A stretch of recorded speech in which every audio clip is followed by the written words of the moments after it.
আমার প্রিয় ও স্নেহের 2025 সালের নতুন বছরের অষ্টম শ্রেণীর ছাত্রছাত্রী বন্ধুরা, আশা করি তোমার সবাই ভালো আছো। আজ আমরা যে বিষয়টি নিয়ে আলোচনা করব, অষ্টম শ্রেণীর ফার্স্ট সেমেটিভ অর্থাৎ প্রথম পর্যায়ক্রমিক মূল্যায়নের ইতিহাসের সিলেবাস, প্রশ্নকার এবং নমুনা প্রশ্নপত্র নিয়ে। প্রথমে তোমরা সিলেবাসটা শুনে নাও কী কী বিষয় তোমাদের ফার্স্ট সেমেটিভ অর্থাৎ প্রথম পর্যায়ক্রমিক মূল্যায়নে থাকবে। প্রথম পর্যায়ক্রমিক মূল্যায়নের ক্ষেত্রে তোমায় থাকবে দ্বিতীয় অধ্যায় আঞ্চলিক শক্তির উত্থান, আর তৃতীয় অধ্যায় ঔপনিবেশিক কর্তৃত্ব প্রতিষ্ঠা। এই বিষয়গুলো তোমাদের কিন্তু ফার্স্ট সেমেটিভ অর্থাৎ প্রথম পর্যায়ক্রমিক মূল্যায়নে থাকবে। দেখো সরাসরি স্ক্রিনে তোমরা অষ্টম শ্রেণীর ফার্স্ট সেমেটিভ অর্থাৎ প্রথম পর্যায়ক্রমিক মূল্যায়নের ইতিহাসের নমুনা প্রশ্নপত্রটা দেখতে পাচ্ছ।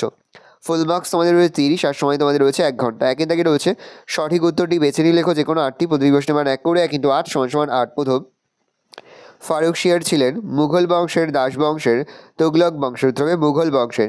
সিরাজউদ্দৌলা কলকাতা আক্রমণ ও দখল করেন 1756 খ্রিস্টাব্দে 20 জুন, 1755 খ্রিস্টাব্দে 20 জুন, 1757 খ্রিস্টাব্দে 21 মে, তবে 1756 খ্রিস্টাব্দে 20 জুন। সাদাত খান মারা যাওয়ার পর অযোধ্যার শাসক হন সুজাউদ্দৌলা, মীর কাসিম, সাফারদার জং, সিরাজউদ্দৌলা থেকে সাফারদার জং। মীর কাসিম বাংলার রাজধানী মুর্শিদাবাদ থেকে পাটনায় মুঙ্গেরে বিহারে স্থানান্তরিত করেন। মুঙ্গেরে অধীনমূলক মিত্রনীতি সর্বপ্রথম গ্রহণ করেছিলেন টিপু সুলতান, অযোধ্যার নবাব, হায়দ্রাবাদের নিজাম, তবে হায়দ্রাবাদের নিজাম। পরের প্রশ্ন, রেগুলেটিং অ্যাক্ট পাস হয়েছিল 1784, 1785, 1773, 1776 খ্রিস্টাব্দে, 1773 খ্রিস্টাব্দে। পরের প্রশ্ন, চিরস্থায়ী বন্দোবস্ত চালু হয়েছিল 1784, 1793, 1770, 1772 খ্রিস্টাব্দে, 1793 খ্রিস্টাব্দে। বাংলার নদীপথগুলি জরিপ করেছিলেন চার্লস উড, ইলিচ এমপে, উইলিয়াম জোন্স, জেমস রেনেল, তবে জেমস রেনেল। শীতকালে মাদ্রাজ প্রেসিডেন্সির প্রশাসনিক কেন্দ্র ছিল মাদ্রাজ, কলকাতা, উটকামুন, দার্জিলিং, মাদ্রাজ। প্রশ্নগুলোর উত্তর দাও যে কোনো 6টি। প্রিন্টিং মিস্টেক আছে। একটি বাক্যের মধ্যে প্রশ্নের মান রয়েছে 1 করে 1 × 6 = 6। প্রথম, ফরমান শব্দের অর্থ হতে হবে আদেশ। আলীনগরের সন্ধি কত খ্রিস্টাব্দে হয়েছিল? আলীনগরের সন্ধি 1757 খ্রিস্টাব্দে হয়েছিল। কত খ্রিস্টাব্দে বেসিনের সন্ধি স্বাক্ষরিত হয়? 1802 খ্রিস্টাব্দে বেসিনের সন্ধি স্বাক্ষরিত হয়। প্রশ্ন, কার শাসনকালে বাংলায় বর্গী আক্রমণ ঘটেছিল? আলীবর্দী শাসনকালে বাংলায় বর্গী আক্রমণ ঘটেছিল। বাংলার প্রেসিডেন্সির অপর নাম কি? বাংলা প্রেসিডেন্সির অপর নাম ফোর্ট উইলিয়াম দুর্গ প্রেসিডেন্সি। কোন অ্যাক্ট অনুসারে গভর্নর জেনারেল পদটি সৃষ্টি করা হয়? রেগুলেটিং অ্যাক্ট অনুসারে গভর্নর জেনারেল পদটি সৃষ্টি করা হয়। বাংলায় কে ইজাদারি ব্যবস্থা চালু করেন? লর্ড ওয়ারেন হেস্টিংস বাংলায় ইজাদারি হবে ইজাদারি ব্যবস্থা চালু করেন। কত খ্রিস্টাব্দে এসিসি সোসাইটি প্রতিষ্ঠিত হয়?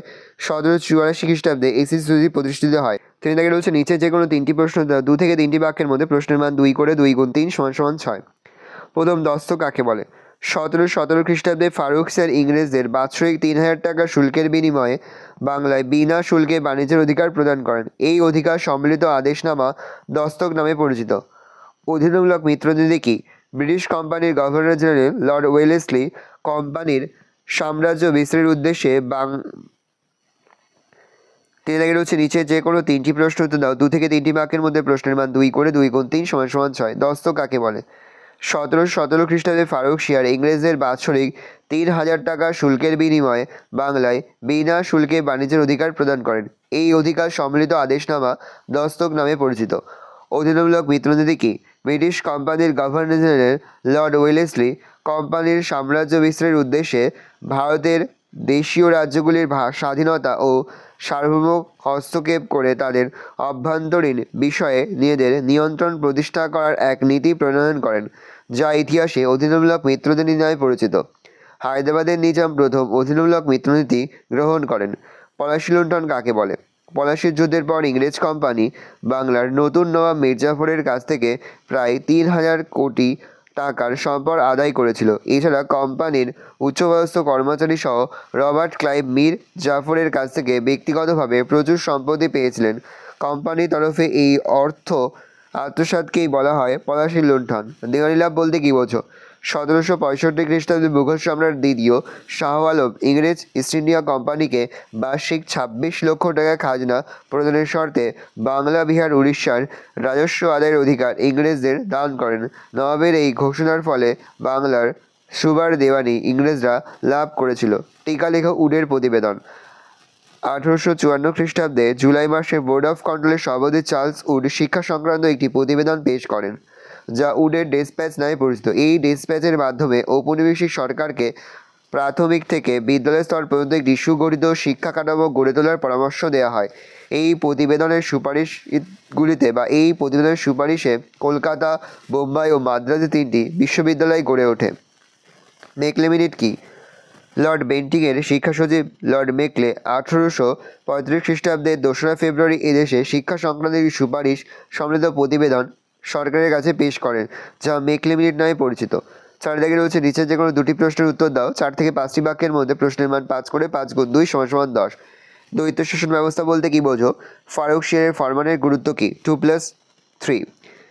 1765 খ্রিস্টাব্দে মুঘল সম্রাট দ্বিতীয় শাহ আলম থেকে বাংলা, বিহার ও উড়িষ্যা দেওয়ানি লাভের পর কোম্পানির গভর্নর রবার্ট ক্লাইভ এক নতুন ধরনের শাসন ব্যবস্থা চালু করেন। আপাত দৃষ্টিতে এই ব্যবস্থায় একজন শাসক থাকলেও প্রকৃতপক্ষে 2জন শাসক তৈরি হয়। একদিকে বাংলার নবাব পেলেন রাজনৈতিক ও নিজামতের দায়িত্ব, অন্যদিকে ব্রিটিশ কোম্পানির অর্থনৈতিক কর্তৃত্ব। অর্থাৎ নবাব হলেন অর্থনৈতিক ক্ষমতাহীন রাজনৈতিক দায়িত্ববান শাসক এবং কোম্পানি হলো দায়িত্বহীন অর্থনৈতিক ক্ষমতাবান শাসক। এই ব্যবস্থাটির নাম হলো দ্বৈত শাসন। ফারুকশিয়ার ফরমান। 1717 খ্রিস্টাব্দে মুঘল সম্রাট ফারুকশিয়ার বাৎসরিক মাত্র 3000 টাকার বিনিময়ে বাংলা, বিহার, উড়িষ্যার রাজস্ব আদায়ের অধিকার ইংরেজদের প্রদান করেন। গুরুত্ব: এর ফলে ইংরেজ ইস্ট ইন্ডিয়া কোম্পানি এই প্রথম ভারতে কোনো প্রান্তের রাজস্ব আদায়ের আইনগত অধিকার লাভ করে। 2. এখন থেকে কোম্পানি এদেশে অর্থের পণ্য সম্ভার ক্রয় করে নিজেদের দেশে প্রেরণ করতে থাকে। এর ফলে সম্পদের নির্গমন প্রক্রিয়া শুরু হয়। 3. ইংরেজদের কূটনৈতিক মর্যাদা বহুগুণ বৃদ্ধি পায়। 4. বাংলার রাজস্ব শুল্ক থেকে নবাবের আয় কমে যায়। চেঞ্জ করে লিখবে, এই জন্য অনেকে এই ফরমানকে ব্রিটিশ বাণিজ্যের মহাসম্পদ বলেছে। পরের প্রশ্ন, প্রাচ্য পাশ্চাত্য দ্বন্দ্ব বলতে কি বোঝো? ফোর্ট উইলিয়াম কলেজ কবে কী উদ্দেশ্যে তৈরি হয়? ভারতে পাশ্চাত্য শিক্ষা বিস্তারে মিশনারিদের ভূমিকা কী ছিল? 1+2+2। ভারতের শিক্ষা মাধ্যম এদেশীয় না পাশ্চাত্য তথা ইংরেজি হওয়া উচিত সে সম্পর্কে 1835 খ্রিস্টাব্দ পর্যন্ত শিক্ষাবিদদের মধ্যে বিরোধের সূচনা হয়। H.C. প্রিন্সেপ, কোলব্রুক প্রভৃতিরা প্রাচ্য ভাষায় শিক্ষাদানের সমর্থক ছিলেন। অপরদিকে আলেকজান্ডার ডাব মেকলে সান্ডার্স ছিলেন পাশ্চাত্য ভাষার সমর্থক। এই বিতর্ক প্রাচ্য পাশ্চাত্য দ্বন্দ্ব নামে পরিচিত। প্যারা চেঞ্জ করে লিখবে, 1800 খ্রিস্টাব্দে ফোর্ট উইলিয়াম কলেজ প্রতিষ্ঠিত হয়। ভারতে আগত ইউরোপীয় সিভিলিয়ানদের ভারতীয় ভাষা, রীতিনীতি এবং আইন সম্পর্কে অবহিত করার জন্য Lord Wellesley fort William college প্রতিষ্ঠা করেন। প্যারা চেঞ্জ করে লিখবে, ভারতে পাশ্চাত্য শিক্ষা বিস্তারে মিশনারিদের গুরুত্বপূর্ণ ভূমিকা পালন করেছিল। 1. শ্রীরামপুরে ব্যাপটিস্ট মিশনের মাধ্যমে 26টি আঞ্চলিক ভাষায় পুস্তক ছাপানোর ব্যবস্থা করা হয়। 2. আলেকজান্ডার ডাব বেশ কয়েকটি বিদ্যালয় স্থাপন করে। এর মধ্যে উল্লেখযোগ্য Kolkata general assembly institution, David Hare, Bethune প্রভৃতিরাও শিক্ষা বিস্তারে অগ্রণী ভূমিকা নিয়েছিল। পিটের ভারত শাসন আইনের গুরুত্ব কী? পিটের ভারত শাসন আইনে কী বলা হয়? পিটের ভারত শাসন আইন অনুযায়ী ইংল্যান্ডে বোর্ড অফ কন্ট্রোল প্রতিষ্ঠিত হয়। এই বোর্ড অফ কন্ট্রোল ভারতে কোম্পানির সামরিক ও অসামরিক শাসন এবং রাজস্ব ব্যবস্থাকে পুরোপুরি পরিচালিত করবে। পরে অবশ্য গভর্নর জেনারেল এর হাতে সমস্ত ক্ষমতা তুলে দেওয়া হয়।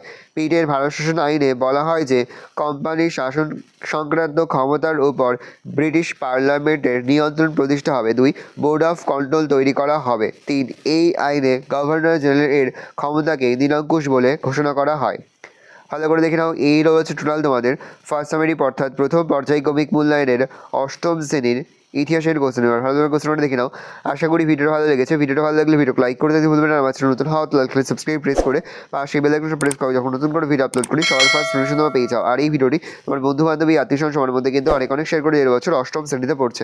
আমরা কিন্তু জীবনে 8ম শ্রেণীর প্রতিটি বিষয়ে সিলেবাস, প্রশ্নপত্র এবং নমুনা প্রশ্নপত্র কিন্তু আপলোড করি। তোমাদের এখনও পর্যন্ত সেই ভিডিওগুলো না দেখে থাকো, ভিডিওগুলো কিন্তু তাড়াতাড়ি দেখে নাও। তোমাদের সকলকে জানাই আগাম পরীক্ষার অনেক শুভেচ্ছা এবং অভিনন্দন। আশা করি সকলের পরীক্ষায় খুব ভালো হয়। কোনো প্রশ্নের উত্তর লিখতে বা বুঝতে যদি কোনো রকম অসুবিধা হয় তাহলে কিন্তু নির্দ্বিধায় কমেন্ট সেকশনে কমেন্ট করে জানাতে একদমই ভুলবে না। আজ আমরা যে প্রশ্ন উত্তরগুলো আলোচনা করলাম, প্রতিটি প্রশ্ন উত্তর কিন্তু খুবই গুরুত্বপূর্ণ এবছরের পরীক্ষার জন্য। সেহেতু প্রতিটি প্রশ্ন উত্তরই তোমাদের খাতা লিখে তোমরা কিন্তু মুখস্থ করে ফেলবে। ভালো করে দেখে নাও।